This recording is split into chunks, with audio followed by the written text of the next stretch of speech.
I never imagined that the day I discovered the clandestine meetings between Isabella, my wife, and Christopher, my trusted business partner, would shatter the delicate balance of my life.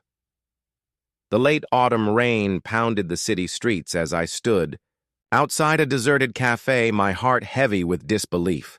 I had always believed in loyalty and truth, but nothing had prepared me for the sting of betrayal. "Isabella, why?" I demanded in the quiet of our study that evening, my voice barely concealing the tremor of hurt. Her eyes, glistening with unshed tears, darted away as she whispered, "Alexander, you must understand. It wasn't as it seemed." Her words, as vague as the fog outside our window, offered no solace, only deeper questions. Determined to uncover the truth, I enlisted the help of Detective Ramirez, a grizzled investigator whose reputation for unearthing hidden secrets was as renowned as it was intimidating. "Mr. Hayes, we'll get to the bottom of this," he promised, his gravelly tone laced with both reassurance and resolve. For days, we combed through clandestine phone calls, secret rendezvous, and encrypted messages, each revelation peeling back yet another layer of deception. One chilly evening, as I sat with my daughter Emily on our back porch, her innocent eyes filled with concern, she asked in a small voice, "Daddy, why are grown-ups always so sad?" For a moment, my heart broke at the thought that such sorrow might touch her too. I wrapped her in a warm embrace and murmured, "Sometimes, sweetheart, people hide secrets that hurt them, but I promise, I'll always keep you safe." That promise became my unwavering guiding star. The investigation took an unexpected turn. One rain-soaked night when I cornered Christopher in a deserted warehouse on the edge of town. His gaze was haunted, his voice barely above a whisper. "Alexander, there's more here than simple betrayal," he confessed. "Isabella, she was protecting you both." I nearly laughed in disbelief. "Protecting us? From what?" I demanded. After a long, painful pause, he revealed a truth that upended everything I believed. The affair was a ruse, a meticulously orchestrated diversion designed to conceal a far darker threat. It turned out that our family was entangled in a secret legacy older than any of us. Emily, unbeknownst to me until that moment, was the heir to an ancient inheritance coveted by a shadowy society. Their hunger for power had set them on a collision course with our lives, and Isabella, working covertly with law enforcement, had devised an unthinkable plan. The betrayal I had so deeply felt was not a betrayal of love, but a desperate gambit to shield our daughter from an enemy lurking in the shadows. Christopher, far from the villain I had assumed him to be, was in fact an undercover agent embedded deep within the enemy's ranks. In the electrifying climax of our tale, the true adversaries revealed themselves during a midnight showdown in an abandoned mansion. Amid echoing footsteps and whispered conspiracies, Isabella's voice rang out in a mixture of sorrow and fierce determination. "I had to deceive you, Alexander," she cried, her eyes locking with mine as chaos swirled around us. "Every lie, every painful secret, it was all to protect Emily. They would have stopped at nothing to seize what she represents." Gunfire shattered the silence as the agents of the secret society closed in. Side by side, Christopher and I fought alongside Isabella, our disparate lives merging into a single desperate mission to safeguard Emily's future. In the midst of the turmoil, I caught a glimpse of my daughter, her eyes wide not with fear, but with a fragile hope. In that charged moment, I realized that even in a world riddled with betrayal, my duty was clear. As dawn broke over a battered city, the dust of deception slowly settling, I held Emily close and made a vow. "No matter what secrets lie in wait, I will forever guard your innocence," I whispered. The events of that fateful night taught me that sometimes the lines between truth and deception blur, and that the deepest betrayals may hide the noblest, sacrifices. Our journey had taken an unpredictable turn, a path strewn with heartache, danger, and unexpected alliances. But in the end, love proved its resilient power. In the quiet after the storm, I understood that the real battle was not against those who had deceived us, but against a world that threatened the very purity of our future. And so, with a guarded heart but unwavering resolve, I embraced my role as protector, knowing that sometimes the greatest stories are born from the ashes of betrayal. The days that followed that tumultuous night were anything but peaceful. Although the first rays of dawn had promised a reprieve from chaos, the shadow of our past deeds and the legacy of secrets we had only just begun to uncover lingered like an unshakable mist. A mysterious arrival one crisp morning as I sat in the study trying to piece together the fragments of our shattered lives, a soft knock at the door startled me. Opening it, I found a courier, an elderly man with silver hair and eyes that gleamed with ancient knowing, holding a small, leather-bound envelope embossed with an emblem I'd never seen before. Its design was intricate, swirling vines entwined, with a solitary, radiant star.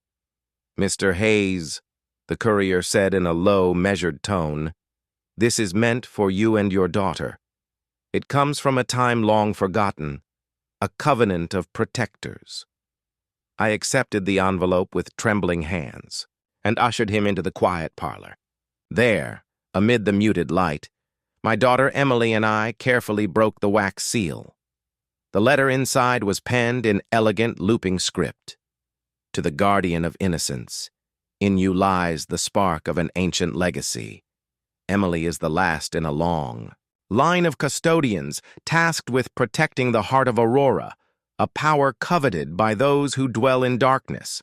The path ahead is treacherous, but know this: your unity and resolve shall be your greatest strength. Trust in the truth that binds you, and be ever vigilant." Conversations in the aftermath, I stared at the words, my mind racing. Emily's eyes widened as she clutched the letter. "Daddy, what does it mean? Am I special?" Her voice, soft, yet insistent, carried a mix of wonder and trepidation. Before I could muster a response, Isabella entered the room, her face etched with regret and determination.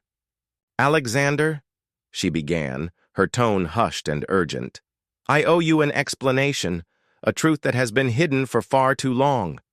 We gathered in the dim light of the study. Isabella's voice quavered as she recounted a secret that I had never imagined. "Before we were married, I was part of an order dedicated to guarding an ancient power, a lineage of protectors sworn to shield the heart of Aurora. I was forced into silence to protect you both, until the danger became too imminent to hide." Dalva confession cut through the heavy silence. "So, everything, the betrayal, the deception, it was all part of this plan?" I asked, voice thick with disbelief and sorrow. Isabella's eyes met mine. "Not entirely a plan, Alexander, more a desperate choice. The society that hunts this power is relentless, and I had to play a dangerous game to ensure our daughter's safety. Christopher's role, my own secrets. They were sacrifices made to deflect attention until the time was right."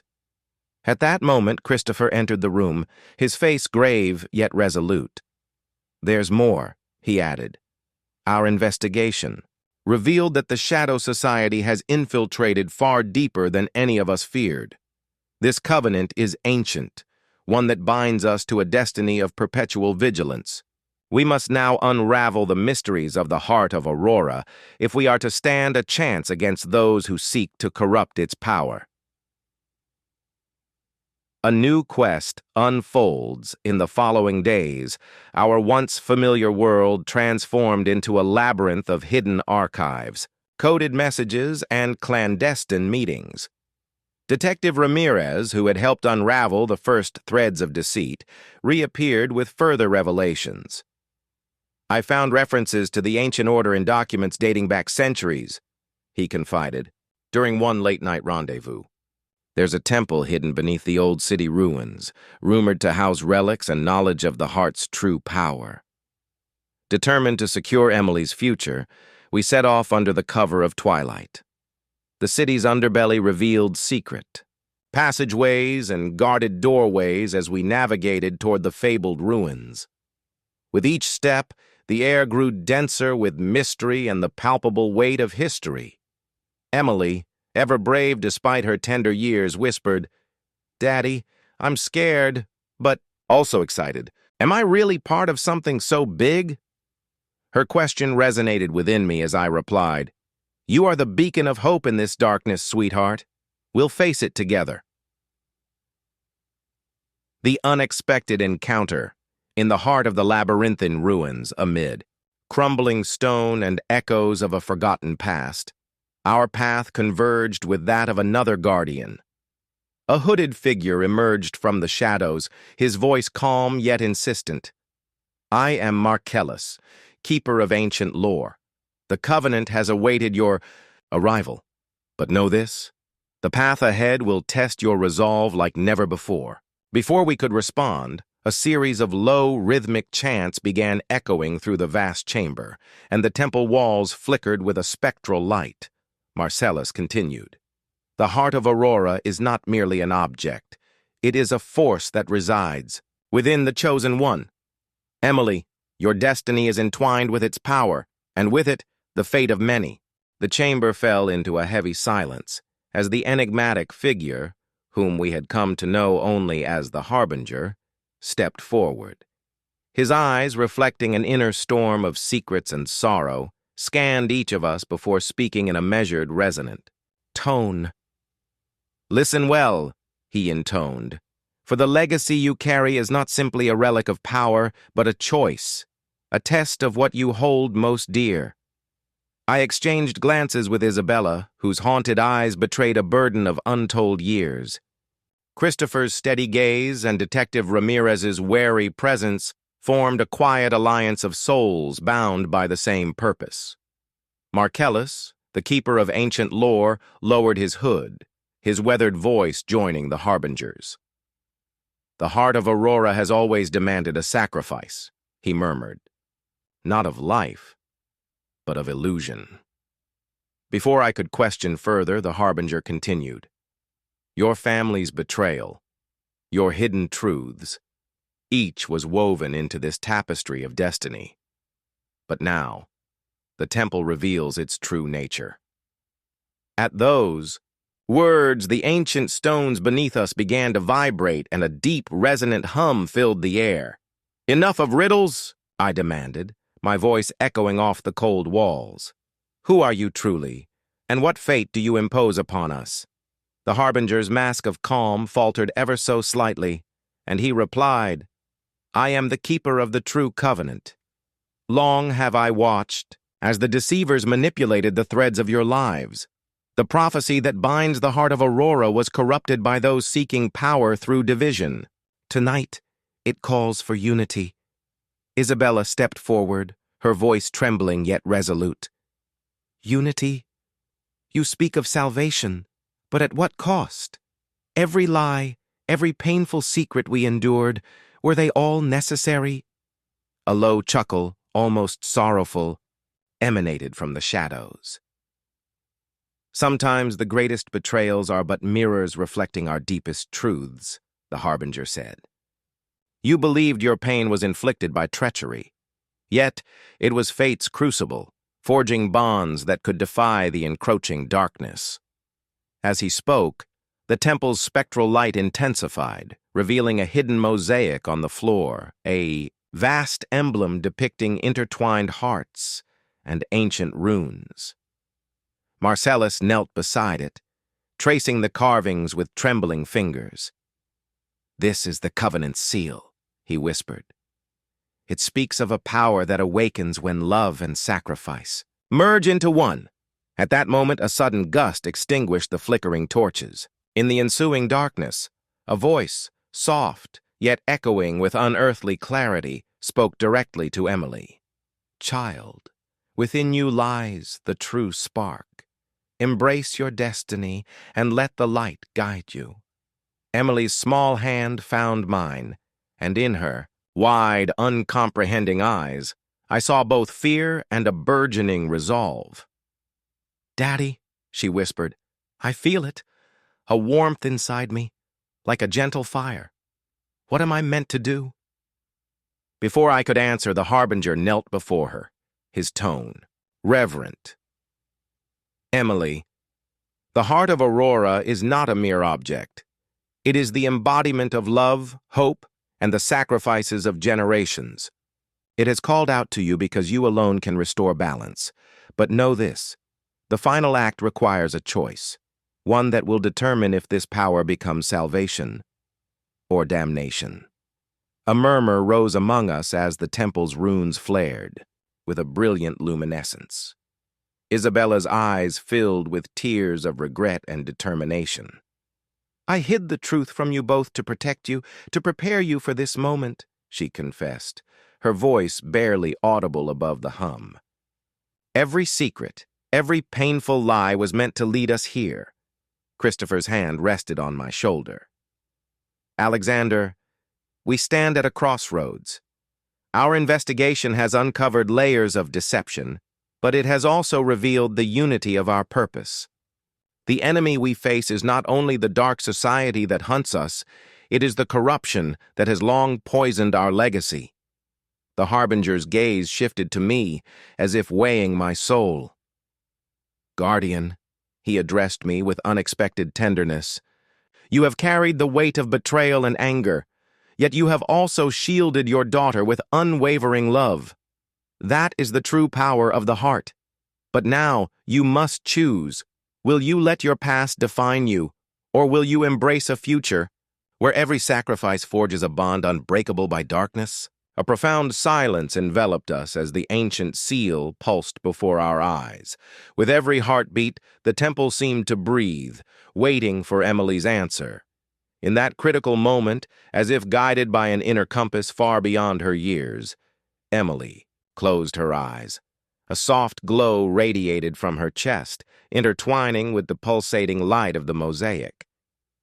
"Daddy," she spoke with a clarity that belied her tender age, "I choose love. I choose to trust that our mistakes, our secrets, they can be transformed into something that heals rather than hurts." At her declaration, the temple erupted in a cascade of golden light. The walls trembled and the runes sang a forgotten hymn of redemption. The golden glow gradually faded into the soft blush of dawn as we emerged from the ancient temple, its shattered stone arch framing a horizon laden with uncertainty. Outside, the dark forces that had circled our sanctuary loomed like restless shadows, their presence a stark reminder that our battle was far from over. A low, menacing murmur rolled over the dew-kissed courtyard. From the ranks of our adversaries stepped a tall figure, cloaked in midnight hues and crowned with a circlet of twisted silver. His voice, smooth as obsidian, cut through the silence.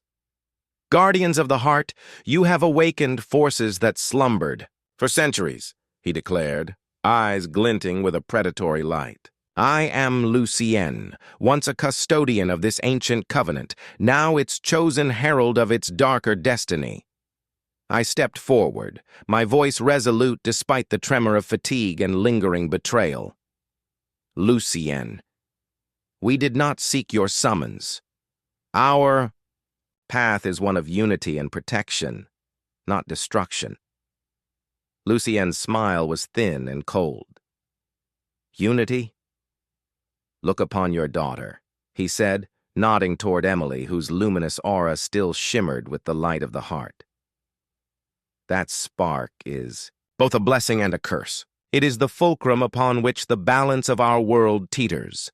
Surrender it, or be consumed by the very darkness you fear." Isabella's eyes flashed with defiance as she replied, "We will never surrender what we hold dear. Our choices have been forged in sacrifice and truth, not fear."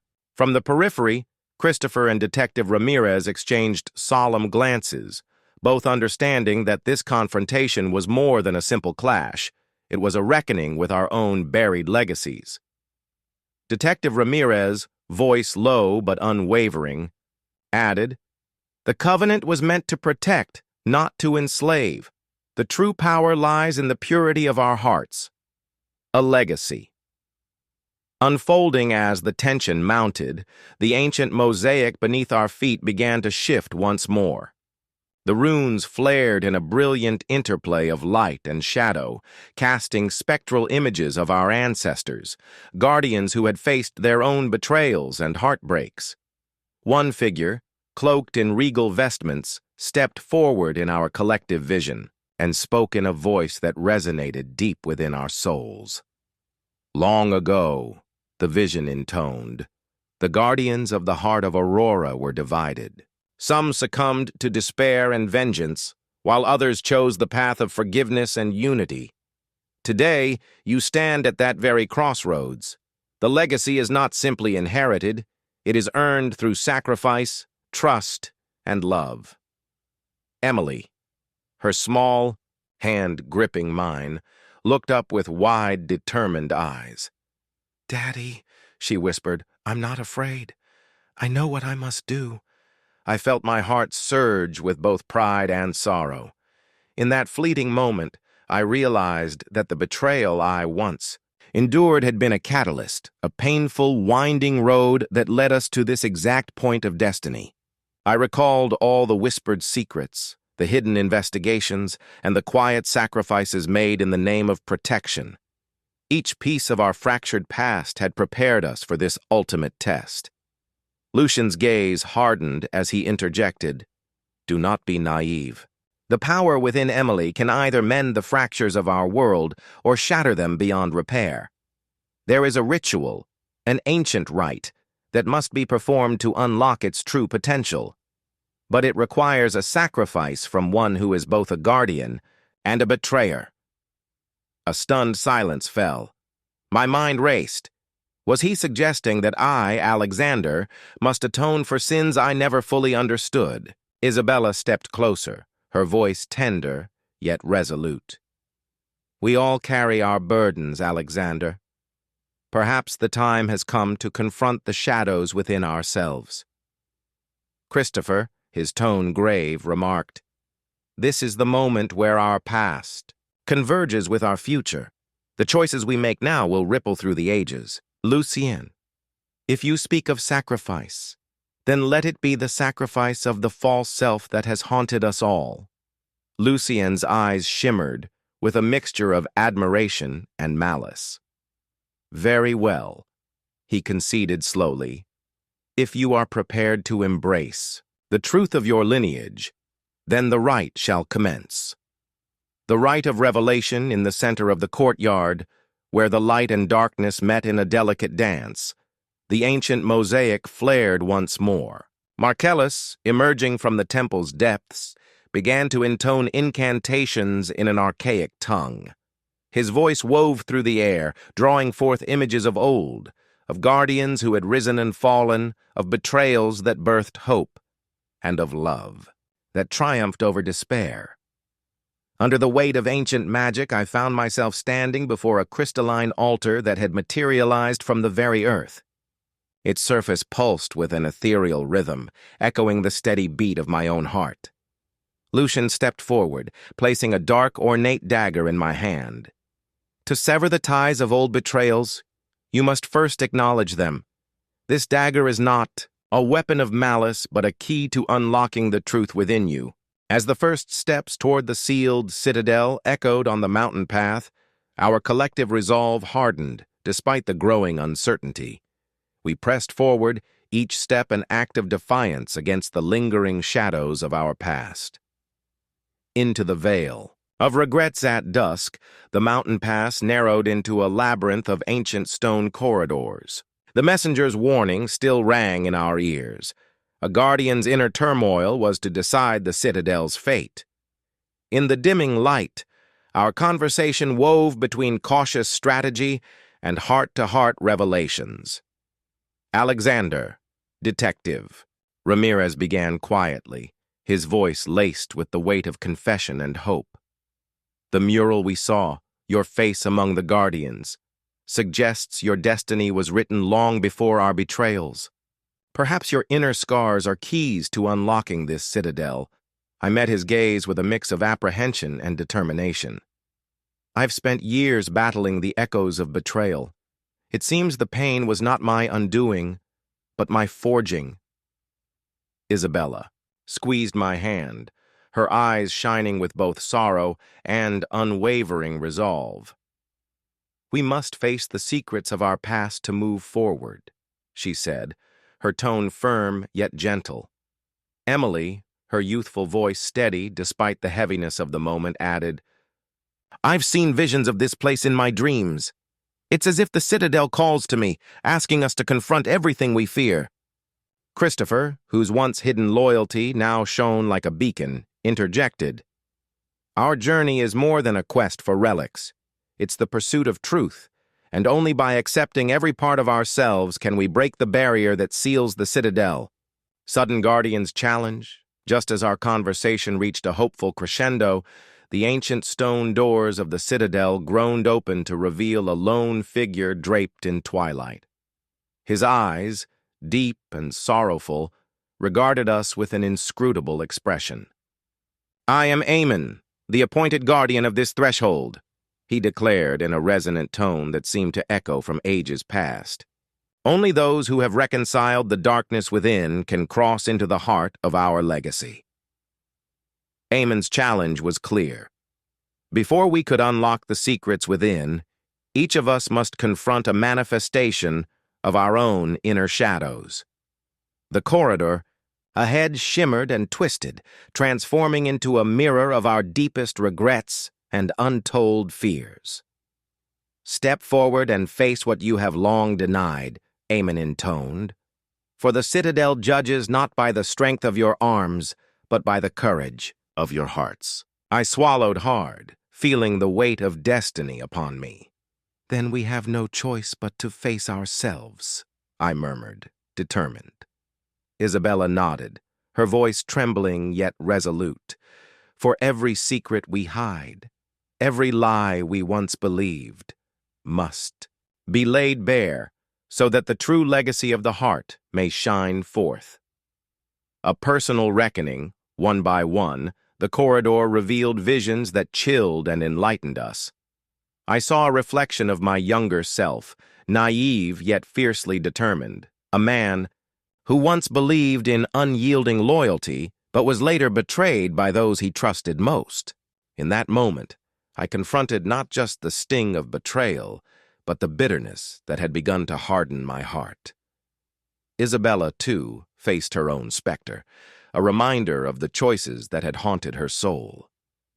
"I did what I thought was best," she whispered to the apparition of her former self, tears glistening in the dark. "I was desperate to protect our daughter, even if it meant bearing the burden of deceit."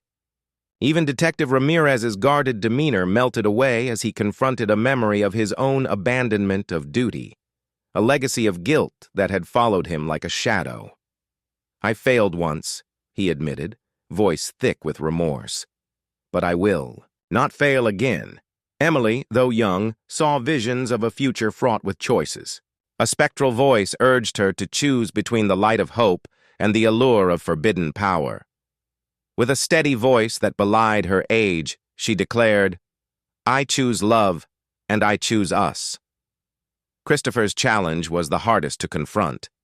A past steeped in secrets that had strained the bonds of trust among us. "I once hid truths that could have saved us," he murmured, his eyes brimming with regret. "But I now stand ready to atone, no matter the cost." The unforeseen turn as our inner reckonings reached their climax. The chamber trembled with an ancient power. Aemon's eyes softened as he spoke. "You have faced your shadows, and in doing so proven that the legacy of the heart is not one of endless sorrow, but of transformative strength. The citadel's doors now yield to you. Before us, The massive stone doors slowly creaked open, revealing a vast hall adorned with luminescent carvings and inscriptions that chronicled the triumphs and tragedies of generations past. At the center stood a grand pedestal upon which rested a crystalline vessel, the true heart of Aurora. Its light pulsed in perfect rhythm with our united hearts, a beacon of hope amidst lingering darkness. The dark-robed figure's words still echoed in the grand hall as we gathered before the crystalline vessel, our hearts pounding in unison with its steady, pulsing glow. A chill wind swept through the chamber as he spoke once more, his voice, a resonant blend of warning and hope. The next step demands a sacrifice, a piece of your heart's very essence. That which you hold most sacred must be relinquished so that the true power of the heart of Aurora may be awakened. A profound silence fell over us. Each of us, from the stalwart guardian to the trembling child, felt the weight of his decree. Our eyes turned inward, questioning what was most cherished, what loss might free us from the shackles of past betrayals. The price of truth. I looked toward Isabella, whose tear-streaked face shone with both sorrow and fierce determination. "Isabella," I murmured, "what is it that you hold most dear?" She hesitated before answering, her voice soft yet resolute. "My hope for redemption, for us, for our family. It is the light that has guided every choice I've ever made." Christopher's gaze dropped as he recalled his own buried regrets.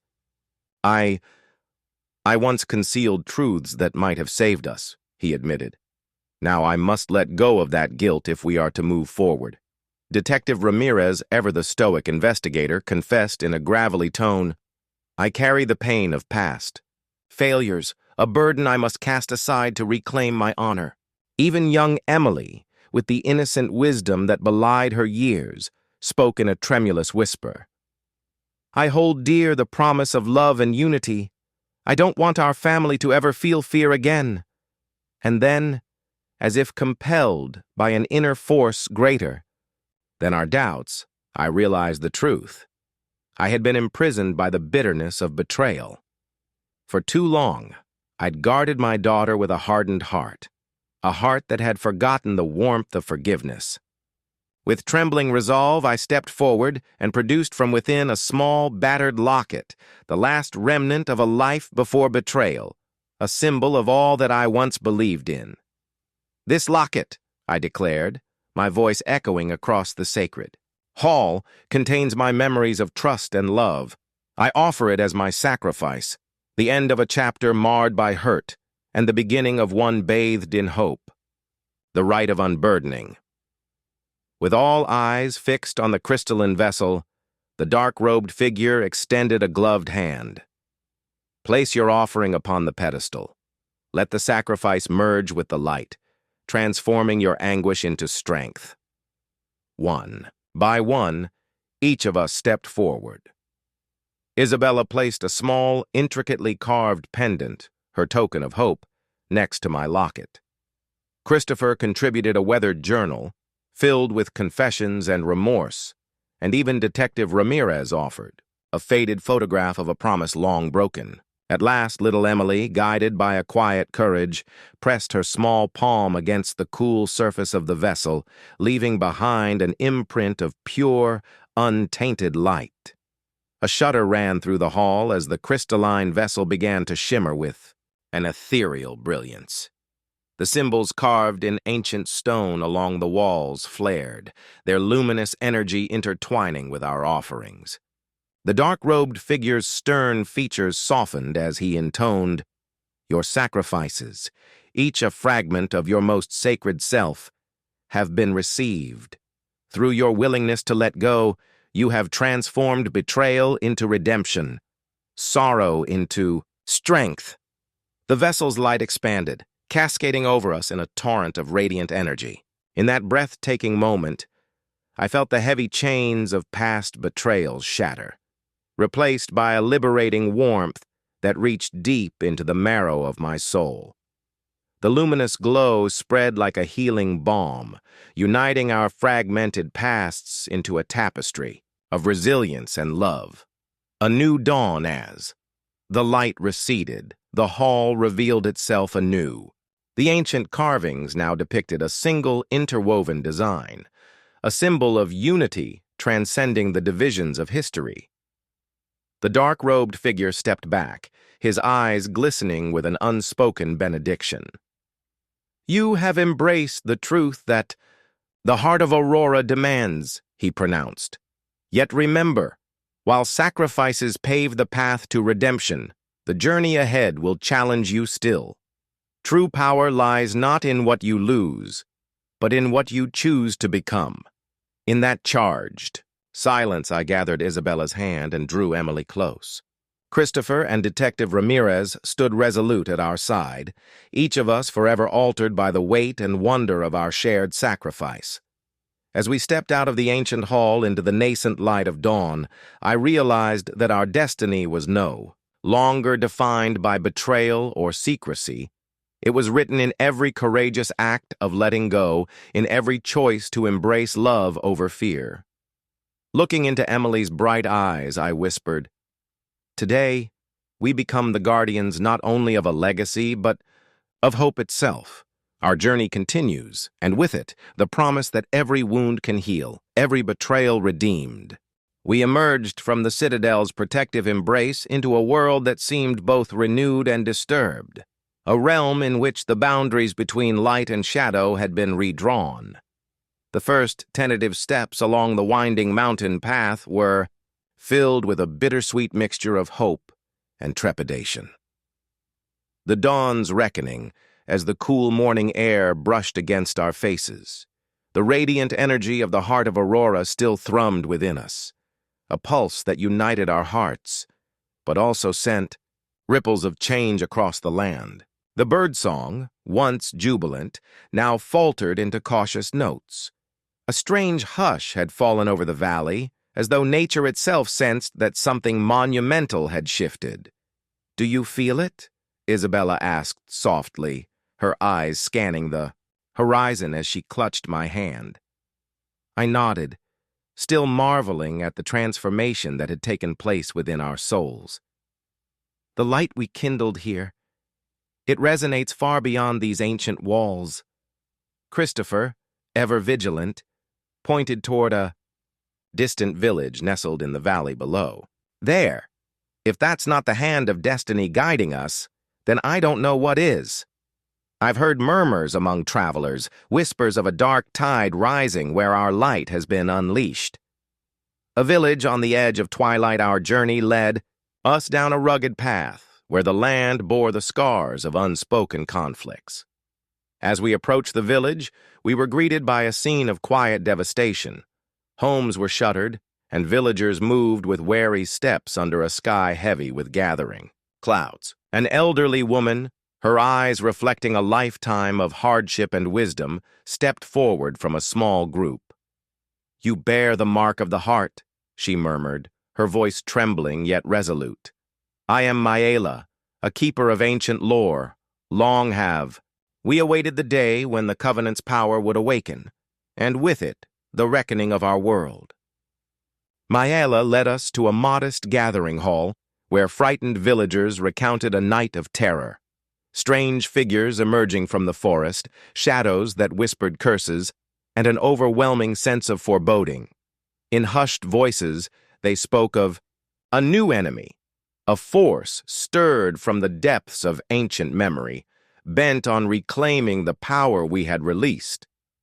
"Since the vessel shone its light, the Dark Ones have grown bold," Maela explained. "They seek to harness the heart's energy. For a world ruled by fear and despair, a council of hearts, around a weathered wooden table in Maela's hall, we gathered with the village elders and brave souls determined to resist the encroaching darkness. The air was thick with uncertainty as debates sparked between those who clung to old legends and those desperate for change. "I have seen what your sacrifice has wrought," I said, addressing the assembled crowd with a steadiness born of our shared trials. Our actions in the citadel were not an end, but a beginning, a promise that even the deepest betrayals can birth hope. But if dark forces now move to unmake that hope, we must stand together. Isabella's voice, tender yet fierce, resonated. As she added, "Our journey taught us that the true strength of the heart of Aurora lies not in guarding against betrayal, but in transforming it. We have sacrificed much, and yet there is more at stake than our own pain." Emily, her eyes shining with a clarity that belied her tender age, spoke up. "I feel the warmth inside me still, like a guiding light. It tells me that love isn't just protection. It's a promise that can mend even the deepest wounds." Detective Ramirez, his normally guarded tone softened by the weight of his own confession, said, "We must act swiftly. The darkness that stalks this valley is not merely the remnants of past sins, but a deliberate force, seeking to twist our legacy into something unrecognizable." The new Questmaila unfurled a faded map across the table, a map marked with cryptic symbols and ancient sites that, legend had it, held the keys to restoring balance. "Here," she explained, "are the places of power where the covenant was once whole. To stand against the coming tide, you must rekindle these sacred sites. Only by uniting the dispersed embers of light can we overcome the looming shadow." A heavy silence fell as each of us contemplated the enormity of the task. The path ahead promised peril as well as the possibility of redemption. I looked into Emily's earnest gaze and knew that the legacy of the heart was as much hers as it was mine. A shared destiny forged by every sacrifice and every act of love. "Then we have our quest," I declared, voice steady despite the uncertainty churning within. "We will journey to these sacred places, restore the covenant, and kindle the light that can banish this darkness. For every secret, every betrayal we have endured, we now carry the power to transform our fate." Isabella squeezed my hand as she whispered, "Our past, our pain, all lead us here, to this moment of decision and hope. Together we can mend the fractures of our world." Our band of guardians pressed onward from the village, hearts heavy yet aflame with newfound purpose. The faded map led us to the outskirts of the legendary Forest of Whispers, a place where the ancient trees murmured secrets of forgotten eras, and where the boundary between the tangible and the mystical blurred like morning mist. The forest's embrace as we stepped beneath the interlaced boughs of towering oaks and silvered pines, a hushed reverence fell over us. The forest seemed to breathe with life and memories. Isabella's hand tightened in mine as we followed the narrow, winding path. "Do you sense it?" Christopher asked quietly, his tone both awed and apprehensive. Before I could reply, a soft, almost musical voice emerged from behind a curtain of trailing ivy. "Welcome, seekers of truth," it intoned. Out of the shadows stepped a slender figure clad in robes of moss and twilight. The figure's eyes glimmered like dew under a pale moon. "I am Niran, spirit and guardian of the Forest of Whispers. To proceed, you must first confront the echoes of your own souls." The labyrinth of reflections, Niran's words ushered us toward a clearing where the ground itself seemed to shift and ripple. In moments, the clearing transformed into a living labyrinth of winding trails, each bordered by reflective pools that shimmered with eerie light. As we advanced, the pools began to reveal visions, fragments of our past, the betrayals that had scarred us, and the secret hopes we had hidden deep within. I found myself face to face with a spectral image of my younger self, a man full of naive ambition and unblemished trust. The apparition's eyes pleaded with me, urging me to acknowledge the darkness I had harbored since that fateful betrayal. "Only when you accept both your light and your shadow can you claim the strength to guard what is precious." the silent reflection seemed to whisper. One by one, each of us encountered our own mirrors of regret and desire. Isabella wept silently as she beheld the memory of her desperate choices, while Christopher's haunted gaze shifted between remorse and resolve. Even Detective Ramirez, normally so stoic, faced a phantom of his past failures, an echo that challenged him to reclaim his honor. Emily, small yet intrepid, approached a pool that revealed not sorrow, but a gentle glow, a vision of a future where her innocence and love were the very fulcrum upon which hope balanced. "I see it," she murmured, voice trembling with both fear and determination. "A promise that even the deepest scars can become our greatest strength." A choice of unity. In the heart of the labyrinth, a clearing opened before us, revealing an ancient stone pedestal etched with intricate symbols. Here, Niran reappeared, his expression both solemn and kind. "This is the temple of reflection," he explained. "It demands that you reconcile the dualities within your hearts. Only when you accept that darkness and light are but two halves of a whole can the sacred covenant be restored." I stepped forward, my thoughts a tumult of pain and hope. "I have guarded my daughter and my own heart against the darkness for so long," I confessed, voice raw. "But perhaps it is time to embrace all that I am, even the parts I once despised." Isabella's eyes met mine.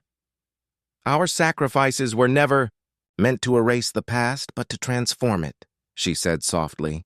"We must own every shard of our history, the betrayal, the regret, the love, and let them unite into a strength that transcends our fears." In that moment, each of us placed our hands upon the cool, ancient stone of the pedestal. As if stirred, by our unified will, the symbols began to glow, a slow, pulsing luminescence that radiated outward, bathing us in an ethereal light. The reflective pools along the labyrinth shimmered brighter, each vision merging into a single tapestry of our shared destiny. An unforeseen revelation, just as the light reached its zenith, a low, resonant rumble echoed through the clearing. The very ground beneath us trembled, and the stone pedestal split apart to reveal a hidden chamber carved deep into the earth. Within this secret sanctuary, we discovered a mural depicting the history of the covenant. A vivid tableau that showed not only triumphs of light, but also moments when darkness had played a vital, necessary role. A passage inscribed in archaic script ran along the mural's border. Niran translated slowly, his voice hushed. "The heart of Aurora is not solely the domain of light. Its true power arises from the unity of opposites, where betrayal and hope, sorrow and joy intertwine to forge an indomitable spirit. Embrace your whole self, for only then will the balance be restored." The revelation struck us like a sudden gust of wind. It was not enough to simply banish the darkness. We had to understand that the darkness within us was as integral to our strength as the light. My own inner demons, the bitterness from betrayal, the wounds left by deceit. Stepping through the portal, we found ourselves in a realm where reality seemed woven from strands of memory, possibility, and raw emotion. The temple of duality unfolded before us like a vast, living tapestry, a place where every shadow of regret and every glimmer of hope converged into one transcendent truth. The trial of mirrors, I was the first to encounter my challenge. Before me stretched a corridor of luminescent mirrors, each reflecting a different facet of my soul. One mirror revealed a version of me hardened by betrayal, eyes ablaze with unspent anger, and a heart barricaded against pain. Another showed the gentle guardian I had long tried to be for Emily, a man filled with compassion yet burdened by sorrow. In a quiet, trembling voice, I spoke to my reflection. "I acknowledge all that I am, the light that guides me and the darkness that once bound me. I choose to be whole, As if in response, the shards of my fractured image merged into a single, radiant reflection, affirming that I had embraced my true self. Isabella, too, found herself within a chamber of echoes. Here, the visage of her past appeared, not as the face of betrayal, but as a mirror of her deepest regrets and unspoken hopes. "I have carried my sorrow in silence for too long," she murmured, her eyes glistening with both pain and determination. With each word, the ghostly image softened until it melted into a stream of golden light, symbolizing her acceptance and forgiveness. In a nearby alcove, Christopher faced the tangled duality of loyalty and guilt, a spectral figure, half-cloaked, in the guise of a trusted ally, half-shrouded in the shadows of his hidden lineage, challenged him. "I have concealed truths that have scarred us all," he confessed, voice raw with remorse. But as he stepped forward to embrace his darker self, the figure dissolved into sparks of light that danced around him, marking the beginning of his redemption. Even Detective Ramirez, ever the stoic sentinel, encountered a mirror reflecting his past failures, a promise once broken that had haunted him like a persistent specter. In that silent confrontation, he vowed, "I will no longer let my mistakes define me. I choose to honor my word and rebuild what was lost." The echo of his declaration resonated until the mirror's surface shimmered with the light of renewed purpose. Young Emily, the heart of our quest, approached a crystalline pool that rippled with starlight. In its depths, she saw not a mere child, but a beacon destined to unite light and darkness. With quiet certainty, she declared, "I accept every part of who I am, for in my whole self, I hold the promise of hope." As her words faded into the air, the pool blossomed into a radiant halo, enveloping her in a protective, shimmering glow. The arbiter of equilibrium. As our individual trials reached their zenith, the very walls of the temple began to tremble and shift.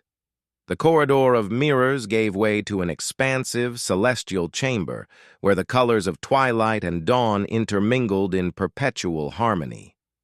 From the center of this cosmic space emerged a figure of indescribable luminosity, the arbiter of equilibrium, the living embodiment of the covenant we had sought to restore. With a voice that vibrated through every fiber of our being, the arbiter spoke. "You have each faced the duality within and emerged transformed. In embracing your light and your shadow, you have rekindled the true essence of the heart of Aurora. But the journey does not end here, for beyond lies a world yearning for the healing power of unity." His gaze rested on me, soft yet piercing. "Guardian, your trials have shown that the strength to protect comes not from denying the past, but from integrating every shard of your soul. You are now called to be a herald, a beacon for those lost in the darkness." The arbiter's eyes then turned to each of us, imparting a final resonant decree. "Go forth and scatter the embers of hope. Let every heart that learns to embrace its entirety contribute to the dawning of a new era, a realm where betrayal is transformed, sorrow is redeemed, and love, in its infinite complexity, reigns supreme." A new path forward. Before we could ask further questions, the temple's grand mosaic began to pulse with a celestial rhythm. The luminous walls dissolved into a starlit expanse, a vast, uncharted landscape beckoning us onward. With a final parting glow from the arbiter, we stepped beyond the temple, each of us carrying within our hearts the indelible mark of our trials and the promise of transformation. As we emerged into this new realm, a land where the boundary between light and shadow blurred into a symphony of possibility, I felt a surge of hope.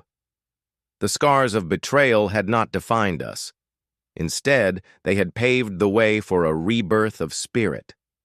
Together, as a united family and a band of redeemed guardians, we set forth to rekindle the scattered embers of hope across the lands. We pressed on through the uncharted lands, our path winding toward a ruined kingdom whispered of in ancient legends. The sky above was a quilt of brooding clouds and soft light, a mirror of our own conflicted hearts. Every step carried the weight of our sacrifices and the spark of a hope that dared to defy darkness. The ruins of the forgotten kingdom. After days of travel along rugged trails, we arrived at the outskirts of what the locals called the Forgotten Kingdom. Before us loomed the crumbling remnants of a once magnificent citadel, its ivy-choked walls and shattered statues telling silent stories of glory and despair. A chill crept into the air, as if the ruins themselves exhaled memories of past betrayals and long-lost vows. "I've heard legends," Christopher murmured as he knelt beside a moss-covered inscription. "They say this was the seat of the Council of Shadows, guardians who balanced light and darkness, but something drove them to ruin, leaving behind only echoes of their wisdom and regret." Detective Ramirez ran a weathered finger along the inscription, his eyes narrowing in thought. The legends hint at an ancient betrayal within the council. Perhaps the dark forces we face now are but a resurgence of that old treachery. I glanced at Isabella, whose gaze was fixed on the faded reliefs on a crumbling arch. "Every stone here seems to carry sorrow," she whispered. "If we are to scatter hope and restore balance, we must understand the depths of these wounds." Emily, standing close by with eyes wide in both wonder and apprehension, tugged gently at my hand. "Daddy, I feel a song in the wind, a sad melody. It's like the voices of the past are calling for help." A meeting with the pastor conversation was interrupted by a soft rustle from the shadows of a collapsed corridor. Out stepped a figure, cloaked in tattered robes, his face partially hidden beneath a hood. His presence was at once mournful and commanding, a living echo of the forgotten guardians. "I am Seraphiel," the stranger declared in a low, resonant tone. "I once served on the council that maintained the balance of this kingdom. I have wandered these ruins, burdened with the memories of betrayal that shattered our unity." His words carried a gravity that silenced our murmurs. I stepped forward, meeting his gaze with cautious determination. "Seraphiel, if you are what you claim, then you know that true restoration can only come when we acknowledge all that has been broken. Tell us, what led to your downfall?" Seraphiel's eyes, dark with ancient sorrow, swept over each of us. The council was divided by ambition and fear. One among us, seduced by the promise of unchecked power, betrayed the covenant. That treachery fractured our unity and allowed darkness to seep into our realm. In our desperation, we lost sight of the very light we were meant to protect. Isabella's voice quivered as she asked, "Do you believe that this betrayal can be healed? That our quest to scatter the embers of hope can mend what was once so devastatingly torn apart?" A wistful smile played upon Seraphiel's lips. "Hope is born from the ashes of despair. Each of you carries the legacy of that ancient betrayal, but also the power to redeem it. The path ahead is fraught with peril, for the dark forces that rose then now stir again, hungry to reclaim what was lost." Unraveling the conspiracy, as twilight deepened, Seraphiel led us through hidden passageways among the ruins. We followed corridors where time itself seemed to slow, a place where every echo held secrets. In a grand, dust-laden hall, faded murals depicted scenes of the council in their prime, solemn oaths, radiant unity, and the heart-wrenching moment of betrayal. "I have long sought the truth behind that fateful rift," Seraphiel confided as we studied the mural. "There is a hidden chamber beneath this hall, a sanctum where the betrayer's true name was sealed away. If we can uncover it, we might learn how to mend the fractured covenant and perhaps dispel the darkness gathering at our doorstep. Christopher exchanged a look with Detective Ramirez. Then we must investigate, he declared. Every secret we unveil here may be the key to stopping the cycle of betrayal from repeating itself. We spread out, combing through crumbling walls and shifting debris. In a forgotten niche behind a collapsed column, Emily's soft exclamation drew us near. There, etched into the stone with careful precision, was a single name: Aurelius. Who is Aurelius? I asked, a chill running down my spine. Seraphiel's face grew grim. Aurelius was once a revered guardian, a man of profound wisdom and honor, until the seduction of power led him astray. His betrayal not only shattered our council, but unleashed a darkness that has lingered ever since. A new threat emerges before we could fully absorb the revelation. A sudden clamor echoed through the hall. The air trembled with the approach of unseen forces. We ventured forth, leaving the forgotten kingdom behind, but the weight of our discovery pressed heavily upon us. Aurelius's name was no longer just a whisper in ancient ruins. It was a warning, a specter that loomed over our path. The betrayal that shattered the Council of Shadows had birthed a darkness that still hungered, embodied in Malachi. He had retreated, but we knew he was not defeated. A message in the night as night fell. We set up camp in the valley below the ruins. The sky stretched wide and unbroken above us, the stars burning like scattered embers, mirroring the hope we carried. But peace was a fragile thing. I was keeping watch when I heard the rustling. Not the wind, not an animal, a presence. I unsheathed my dagger. "Who's there?" From the edge of the fire's glow, a figure stepped forward, wrapped in a traveler's cloak. The hood fell away to reveal a woman with piercing silver eyes and midnight hair braided with strands of starlight. "You seek answers," she said, her voice smooth as shadowed silk. "But do you seek the truth, even if it shatters your purpose?" Christopher and Detective Ramirez were on their feet in an instant, weapons drawn. Isabella moved protectively in front of Emily, but something in the woman's gaze held me frozen. "Who are you?" I demanded. She studied me for a long moment before answering. "I am Celine, keeper of the lost pages of the Council's history, and I bring you a truth long buried." A truth long buried, Selina knelt by the fire, reaching into her cloak to withdraw a weathered parchment. She unrolled it, revealing an emblem, the sigil of the ancient council, but marked by a deep gash through its center. "Aurelius was not the only betrayer," she said, her silver eyes reflecting the firelight. "He was merely the one who took the fall." A hush settled over our group. "The council was already divided before he acted," she continued. "There were those who wished to wield the heart of Aurora for power, and those who wished to destroy it, fearing its danger. Aurelius tried to take it, not for himself, but to protect it. He was outmaneuvered, branded a traitor, and in his exile, his grief turned to darkness.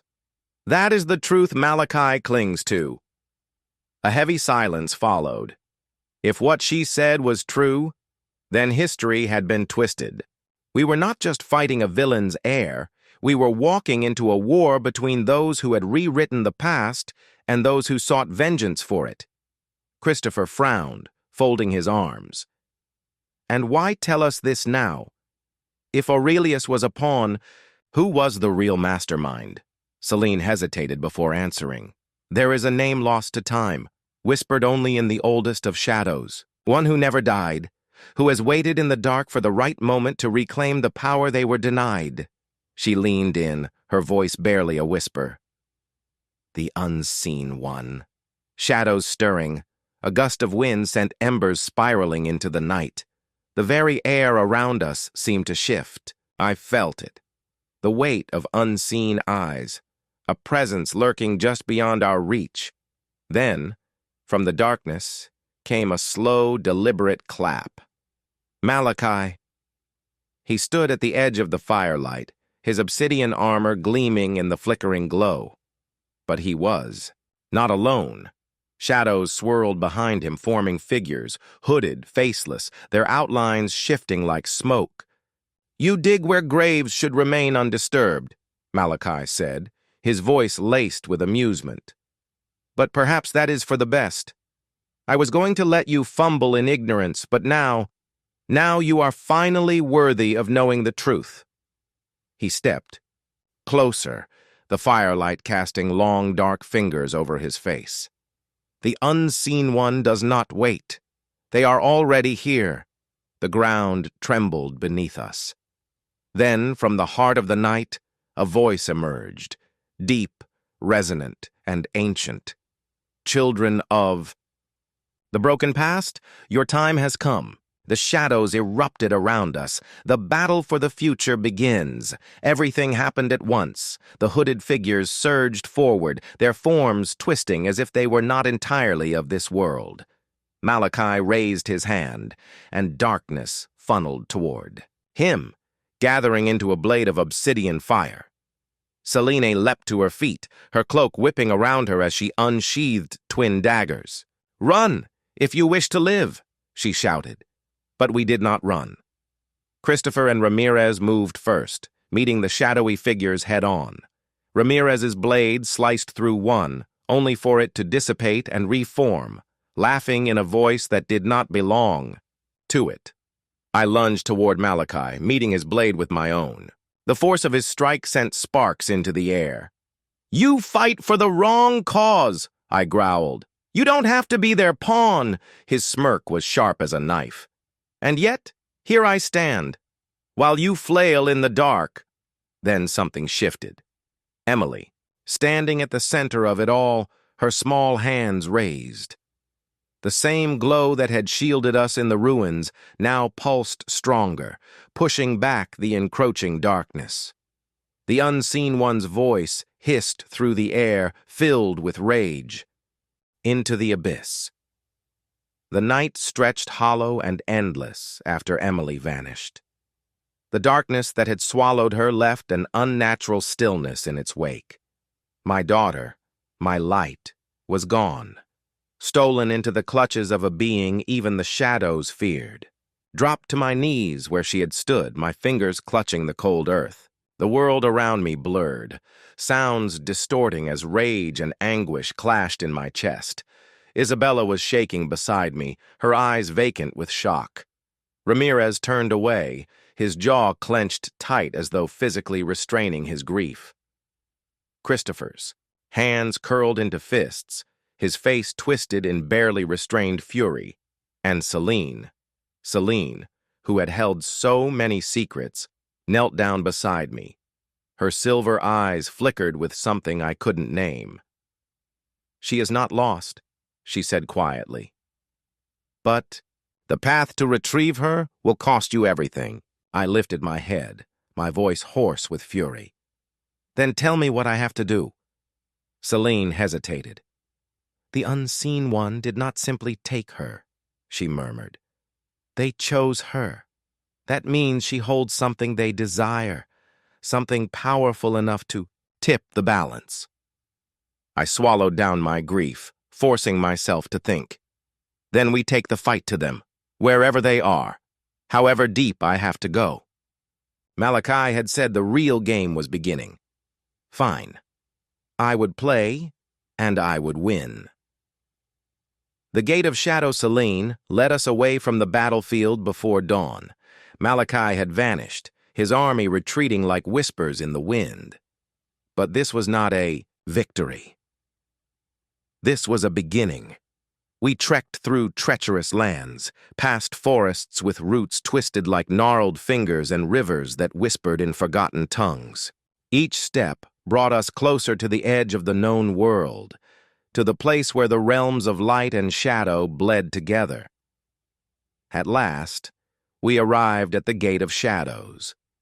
It stood in the heart of a ruined temple, a massive archway of blackened stone, carved with symbols older than time itself. Mist churned in its center, deep and endless, a portal to the abyss where Emily had been taken. Celine turned to me. Once we cross this threshold, there is no turning back. The abyss does not follow the rules of our world. Time warps. Truth twists. Even your own memories can betray you. None of that matters, I said. Emily is in there, and I'm bringing her home. The others nodded. Isabella reached for my hand, squeezing it tightly. "We do this together," she whispered. I stepped forward. The abyss swallowed us whole, the realm of the unseen one darkness. Not the kind of darkness that exists in nightfall or shadowed corners. This was a living thing, pressing against my skin, whispering in my ears, crawling into the cracks of my mind. Felt time unravel.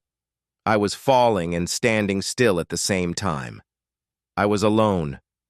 No, I wasn't. "Hello, Father." My breath caught. Emily stood before me, but something was wrong. Her eyes, once filled with warmth, now shimmered with an eerie glow. Her expression was unreadable, her small hands outstretched. "You came for me," she said, her voice echoing unnaturally. I took a step toward her. "Emily, we're going home." She tilted her head. "Home?" A soft, sad smile played on her lips. "But Father, I am home now." And behind her, the darkness moved. A towering figure emerged, faceless and infinite. The unseen one. She belongs to me now. A scream of fury tore from my throat as I lunged forward, and the abyss shattered. Shattered illusions. The abyss cracked like glass, splitting into jagged fragments of time and reality. I reached for Emily, but the void between us stretched infinitely, as if the very laws of existence were warping to keep her from me. The unseen. One loomed behind her, its presence warping the space around it. It had no face, no eyes, but I felt its gaze pierce through me, digging into the deepest corners of my mind.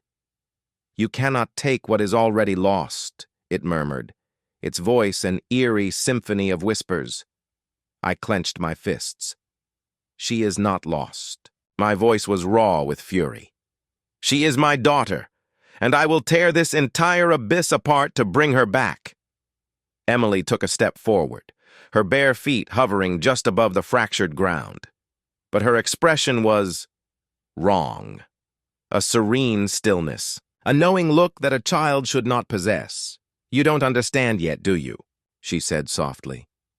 "You came to save me, but I was never the one in danger." The darkness trembled, and then the world shifted, a past. That wasn't, I was no longer standing in the abyss. I was in my home, the one I had built before my wife's. Betrayal, before my business partner stole everything, before my life unraveled. The scent of fresh bread drifted from the kitchen. Laughter echoed through the hall. I turned the corner and saw Emily, a younger version of her, maybe 5 or 6, curled, up on the couch reading her favorite book. My wife sat beside her, running a gentle hand through Emily's hair. She looked up at me and smiled. For a moment, the weight on my chest disappeared. For a moment, it felt real. And then, a knife in my ribs. Pain exploded through me and I gasped, staggering back. Blood pooled on my shirt. I looked down to see the handle of a blade protruding from my side. And when I looked up, my wife was gone. Emily was still there, but she was no longer 5 years old. She was exactly as I had last seen her in the abyss, standing over me with cold, hollow eyes. "You never saw the truth, Father," she whispered. "You never asked why I was taken." My vision blurred. The pain in my ribs grew distant, overshadowed by a rising sense of wrongness. This wasn't real. None of this was real. I forced myself to focus, to push through the illusion. I was not home. I was still in the abyss, and I was losing. The choice. The illusion shattered around me like dust swept away by the wind. I was back in the abyss, kneeling, gasping for air. Blood dripped from my side, the phantom wound from the false memory still burning in my flesh. Emily stood before me, watching with empty eyes. But this time, I saw something beneath the unnatural stillness of her expression. Fear.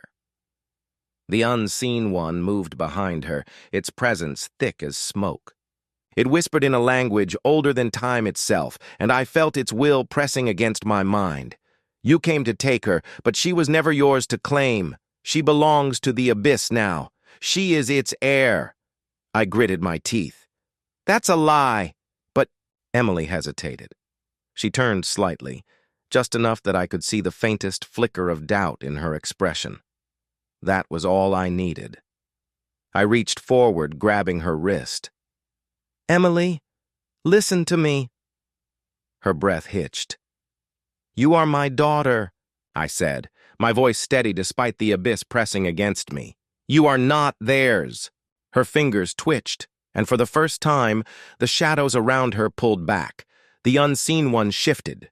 The entire abyss shuddered, and then it roared. A wave of darkness slammed into me, sending me sprawling. I hit the ground hard, the force nearly knocking the air from my lungs. I looked up just in time to see Malachi step out from the void. His black armor gleamed in the abyssal light. His blade was drawn, but his expression was unreadable. I told you, he murmured. The real game had only just begun. Bargain with the devil. Malachi stepped closer, his dark gaze locked on mine. You want to save her? He asked, nodding toward Emily. I forced myself to stand despite the searing pain in my ribs. I will, Malachi tilted his head slightly. Then you need to understand something, old man. He gestured toward Emily. The abyss marked her. She is bound to it now. You cannot simply take her back. I clenched my fists. Then tell me how to break the bond. Malachi's lips curved into a slow, almost pitying smirk. There is only one way, he said. A trade. A cold sensation crept into my chest. What kind of trade?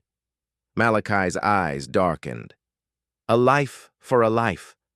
Silence stretched between us. He stepped forward, lowering his voice. You leave her here, and she will become something more, something untouchable, something powerful. Or, he tilted his blade toward me. You take her back, but you stay in her place. I barely hesitated. Done. A flicker of surprise crossed Malachi's face. Just like that? Just like that, I said, my voice unwavering. Take me. Let her go. Emily gasped. No! The unseen one loomed closer, its whispers swirling into something almost amused. A father's sacrifice. How poetic. The mark on my forearm pulsed, faint, almost imperceptible. But I felt it, like a second heartbeat. Emily stirred beside me, her breath steady but her brow furrowed, as if she were dreaming of something she couldn't quite escape. The others had started moving, taking in our surroundings, checking their wounds. The air was thick with the scent of damp earth and burnt ozone, remnants of whatever forces had flung us back into the mortal world. But something was wrong. The shadows were too still, the wind too silent. And that mark on my arm, it wasn't just a scar. It was a tether. I clenched my fist, feeling the abyss whisper just beneath my skin. I had traded my life for Emily's freedom, but something had twisted the bargain at the last second. Instead of taking me, the abyss had branded me. I wasn't its prisoner. I was its herald. Celine crouched beside me, her silver eyes scanning my face. You feel it, don't you? I exhaled slowly. Yeah. She reached for my arm, but the moment her fingers brushed the mark, a shockwave burst from my skin. She staggered back, eyes wide. "That's not just a remnant," she whispered. "It's a seed." My stomach twisted. A seed of the abyss. Emily blinked awake beside me, her small fingers instinctively grasping mine. "Dad?" I forced a smile. "I'm here." But deep inside, I knew the truth. I had saved her. But the abyss had planted something inside me, and one day it would come to collect. The end. For now. Chapter 1. The Echoes of the Abyss. The mark burned in the dead of night. It had been 3 weeks since we escaped the abyss. 3 weeks since I ripped my daughter from the clutches of the unseen one. 3 weeks since I realized I didn't come back alone. The mark on my arm wasn't just a scar. It pulsed like a living thing, whispering in a language I couldn't quite understand. At first, it was faint, a dull hum at the edge of my mind. But now, it was getting louder, and I wasn't the only one who noticed. Emily would stare at it when she thought I wasn't looking. Isabella caught me wincing more than once. Even Christopher, the ever-stoic investigator, had started watching me like a man waiting for a time bomb to go off. But it was Celine who knew the truth. "It's growing," she said one night, standing across from me in the dim firelight of our makeshift camp. Her silver eyes reflected the flames, unreadable. I didn't bother lying. "Yeah," she exhaled, glancing toward the others. They were asleep, or at least pretending to be. Ramirez snored softly. Christopher lay motionless, and Emily curled up beneath Isabella's arm. Safe. For now. I flexed my fingers, watching the black veins of the mark creep up toward my wrist. "Tell me what you're not saying." Celine hesitated. "That alone was enough to set my nerves on edge. The abyss doesn't let go," she said finally. "You should be dead. You offered yourself as payment, and yet you came back." I frowned. So? So something changed the bargain. Her gaze flicked to my arm. "And I think whatever's inside you is waking up." I clenched my jaw. I didn't have time for this. I needed to focus on keeping Emily safe, on rebuilding my shattered life, on making sure Malachi never came back for her. But the abyss had other plans. Because that night, for the first time since we returned, I heard it call my name. Chapter 2. The hunt begins. I woke with a gasp, drenched in sweat. The whispers were gone, but the presence remained, like something just out of sight, lurking at the edge of reality. I sat up slowly, rubbing my temples. The fire had burned low, casting flickering shadows along the trees. Then I noticed it. The ground was wet. No, not wet, blood. I was on my feet instantly, scanning the camp. Everyone was still there. Emily, Isabella, Ramirez, Christopher, Celine. But something had been here. Something had circled us as we slept, leaving streaks of crimson in its wake. A warning. I turned, my breath steady despite the ice crawling down my spine. And that's when I saw it. Just beyond the tree line, barely visible in the dying firelight, a figure. Watching, waiting, not Malachi, not the unseen one. Something new. Something that had followed me out of the abyss. Its eyes met mine. Empty voids, endless and knowing. And then, without a sound, it turned and disappeared into the trees.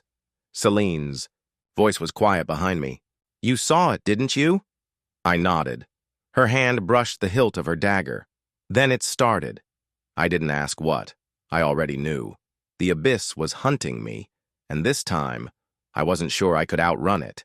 Morning came like a blade through fog, sharp, cold, and unwelcome.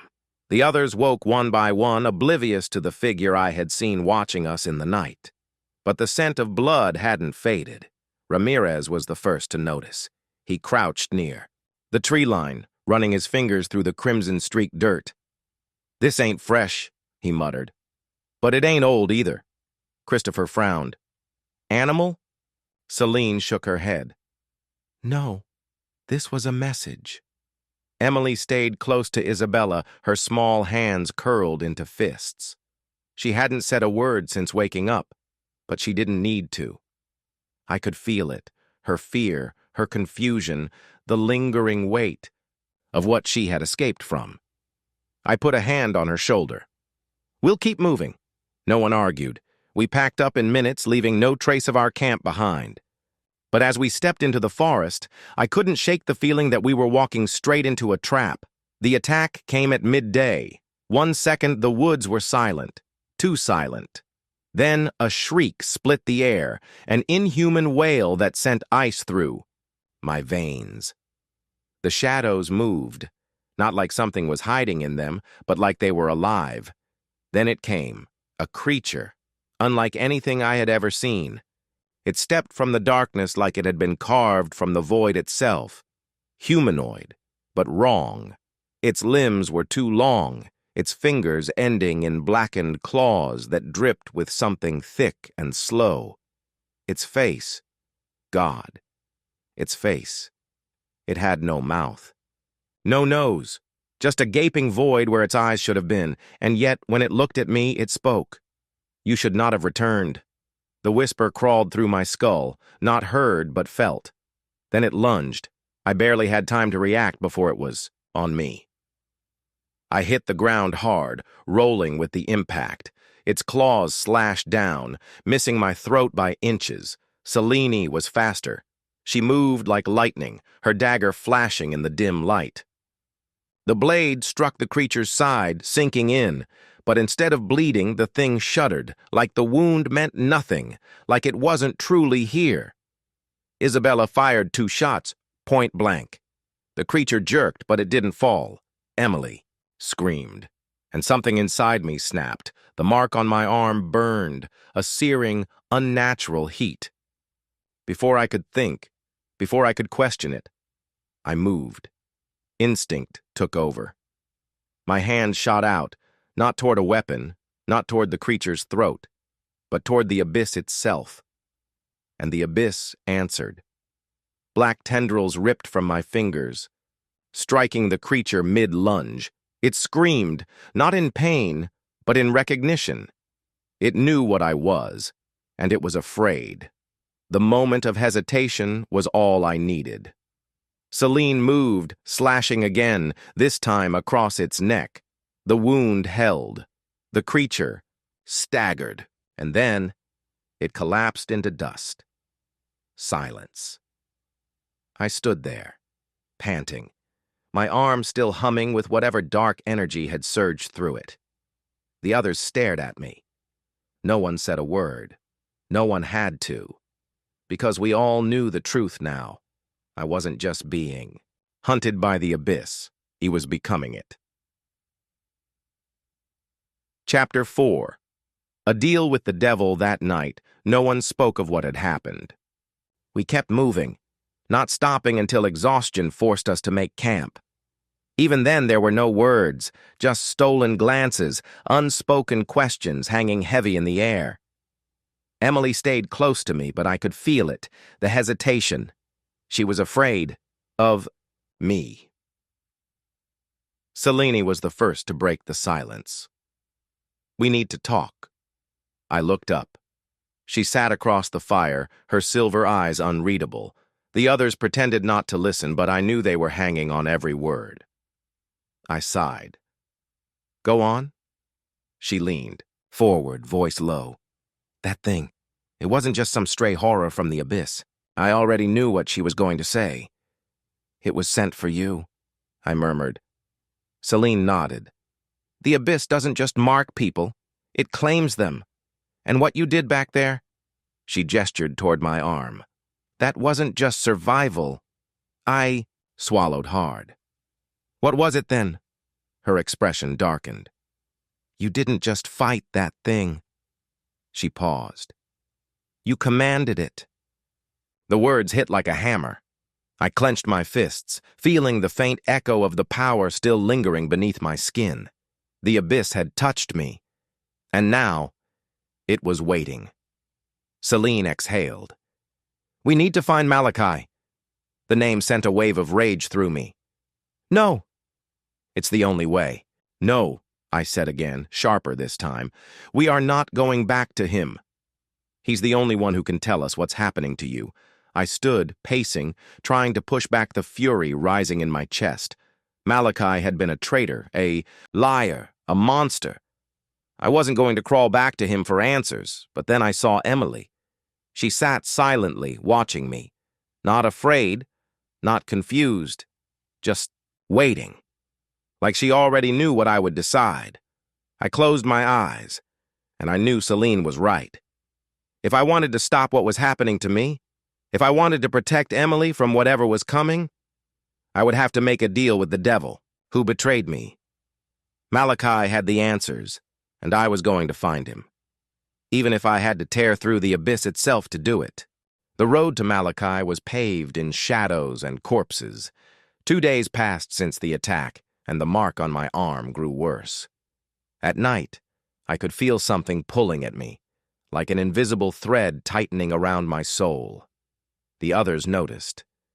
They didn't say it out loud, but I saw it in their eyes. They weren't just watching for threats anymore. They were watching me, even Emily, especially Emily. She hadn't asked about what happened in the forest. But she didn't have to. She had seen me use the abyss's power, and I could see the question burning in her mind. "Are you still my father?" I didn't have an answer, because a part of me wasn't sure anymore. We found Malachi at the edge of the ruined city. An old cathedral, abandoned and forgotten, its once grand stone now broken and crumbling. A fitting place for a man like him. Celine and I stood at the entrance, the others waiting outside. She glanced at me. "Last chance to turn around." I clenched my fists. "No turning back." She exhaled, then pushed open the doors. Inside, candles flickered in the darkness, the scent of burning incense mixed with decay. And there, standing before the shattered altar, was Malachi. He hadn't changed. Same sharp, knowing eyes, same wicked smirk. But there was something else now. A wariness, like he felt what I had become. "Well," he drawled, turning to face me fully. "Look who crawled back from the pit." I didn't hesitate. I crossed the room in 3 strides and slammed him against the altar. "No games." My voice was low, dangerous. "You know why I'm here." His smirk widened. "Oh, I do." I pressed harder, feeling his pulse quicken beneath my grip. "You made a deal," he murmured, his voice like silk. "And yet here you stand. The abyss doesn't make mistakes, my friend." He tilted his head, eyes gleaming. "So tell me, what did you bring back with you?" The mark on my arm burned. Malachi laughed. "Oh, this is going to be fun." Chapter 6. The Cost of Knowledge. Malachi took his time, relishing every moment of our desperation, but when he finally spoke, his words cut deep. "You're not just marked." He leaned back against the altar, watching me carefully. "You're claimed." I stiffened. "By who?" His smirk faded. "Not who." He nodded at my arm. "What?" Celine's eyes narrowed. "The abyss?" Malachi gave her a slow, lazy clap. "Very good, but not just any part of it." He gestured toward my arm. "You see, there are things inside the abyss, old things, forgotten things, and one of them, well, it took a special liking to you." I swallowed hard. "What does it want?" Malachi shrugged. "Who knows? Maybe it wants to use you. Maybe it wants to become you." He smiled. "Or maybe it's just waiting to see what happens when you break." The room felt colder. Celine's hand went to her dagger. "How do we stop it?" Malachi chuckled. "Oh, my dear, you don't." I grabbed him again, fury coiling in my chest.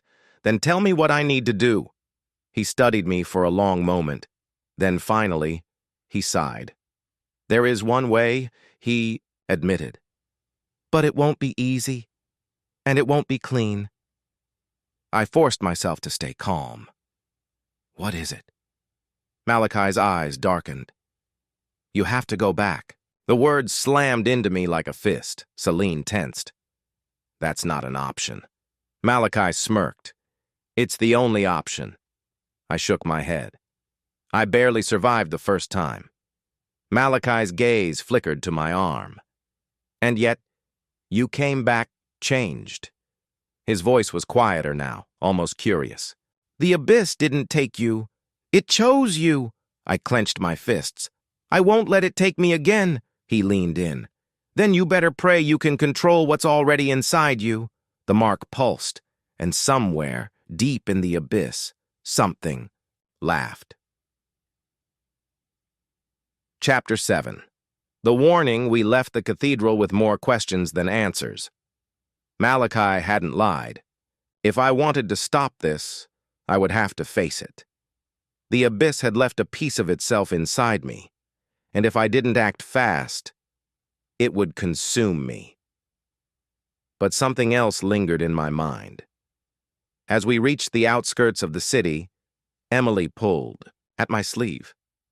Dad? I knelt beside her. What is it, sweetheart? She hesitated, then whispered, That man. Malachi. I frowned. What about him? She looked up at me, eyes wide, terrified.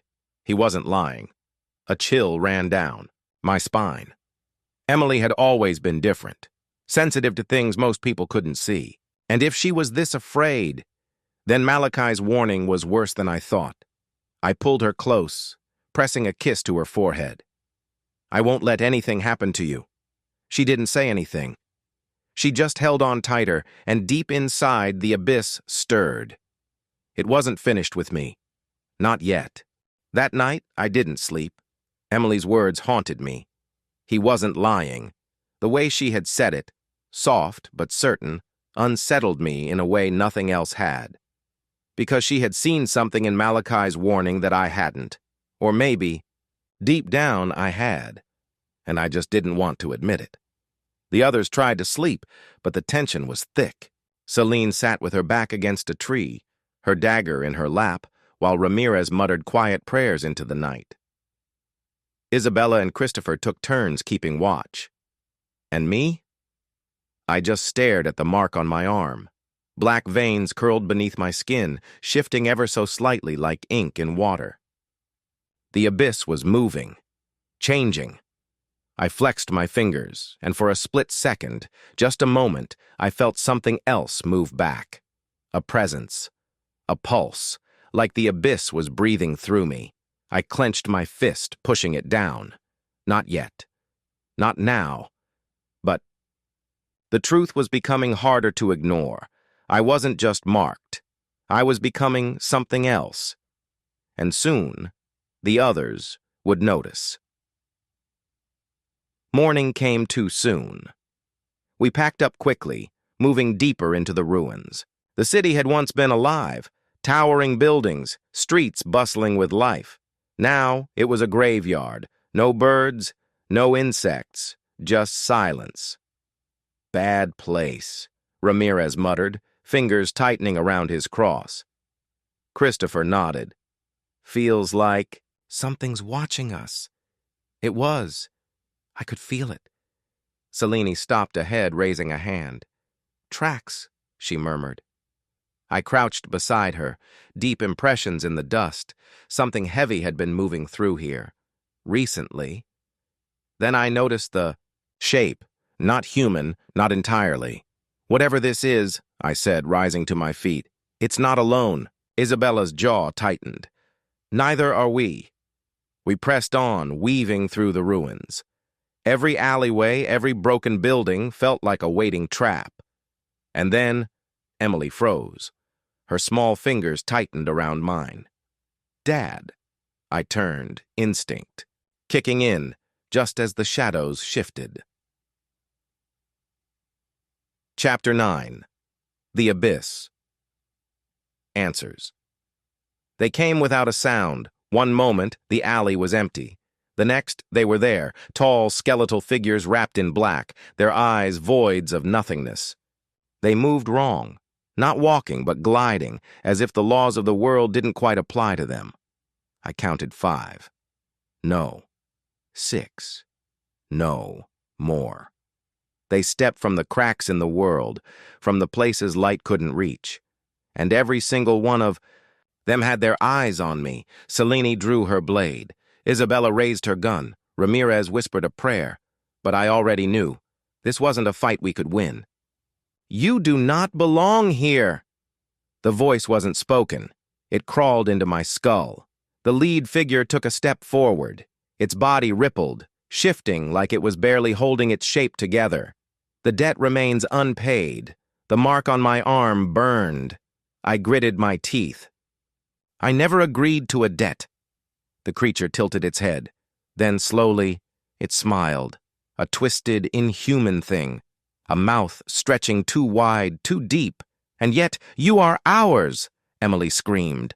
The things moved, and I let go. The abyss surged.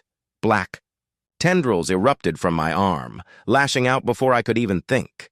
They struck the creatures mid-step, wrapping around them like chains. For a split second, the world went silent. Then the creatures screamed. It wasn't pain. It was recognition and fear.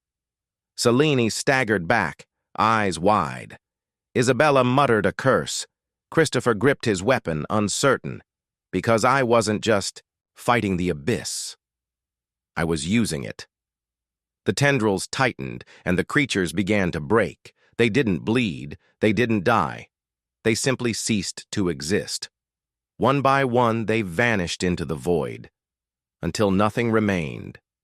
Just silence, and me, still. Standing, still breathing, still changed. Chapter 10. The line is crossed. No one spoke for a long time. I felt their eyes on me. Selene, Isabella, Ramirez, Christopher, Emily. They had seen what I had done, not just fought the abyss, commanded it. Emily was the first to move. She stepped forward slowly, her small hand reaching for mine. I flinched, but she didn't stop. She took my hand, fingers curling around my palm. I let out a shaky breath. "Are you afraid of me?" She shook her head. "No." But she didn't let go. Like she was trying to hold on to me. Like she was afraid that if she let go, I wouldn't come back. Selene's voice was quiet. "This is only going to get worse." Nodded. "I know." She hesitated, then said what we were all thinking. "At what point do we stop trusting you?" The words cut deeper than they should have. I looked down at my arm. The black veins were spreading. Slowly, I exhaled. "When I stopped trusting myself," no one responded, because we all knew the truth. That moment was coming, and when it did, it would be too late. Trust was a fragile thing, and after what they saw in the ruins, mine was fracturing. We traveled in silence, the weight of the night hanging heavy in the air. No one spoke about what had happened. No one asked how I had done it, how I had willed the abyss to obey me. But I saw the questions in their eyes. Selene walked a little farther behind me than usual.